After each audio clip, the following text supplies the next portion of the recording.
जी ऐं तव्हांखे ॿुधाईंदो हलां त ही बदीन जी तारीख़ में वॾे में वॾो स्कैंडल कयो वियो आहे, जंहिंमें अली नवाज़ समूह 1,40,00,000 जे एवज़ ही ग़लति कमु कयो आहे।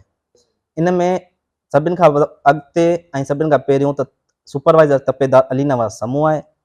उन सां मिली भगत में मुख़्तियार बदीन अॻूणो हुसैन अली हकिड़ो आहे ऐं जंहिंजे नाले खातो कूड़ो कयो वियो आहे नसीर अहमद उर्फ़ बबलू।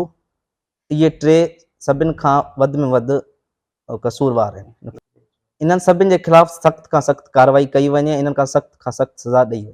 हींअर फ्रॉड जेको खातो थियो आहे उनजो खातो कैंसिल थियो वञे ऐं उन्हनि ई 2016 वारे जाइज़ ऐं सचनि वारे संजे नाले कयो वञे। ऐं असां गुज़ारिश था कयूं commissioner Hyderabad division, senior member board of revenue, नैब ऐं एंटी करप्शन चेयरमैन खे त हिननि माण्हुनि जे ख़िलाफ़ सख़्त खां सख़्त कार्रवाई कई वञे, इन्हनि जे ख़िलाफ़ इंक्वायरी विहारी वञे ऐं असांजी गुज़ारिश आहे त असांखे अली नवाज़ समूह सभिनि खां पहिरीं सस्पेंड करे ॾियो वञे त जीअं असांखे हिन मां अञा वधीक नुक़सानु को न थिए।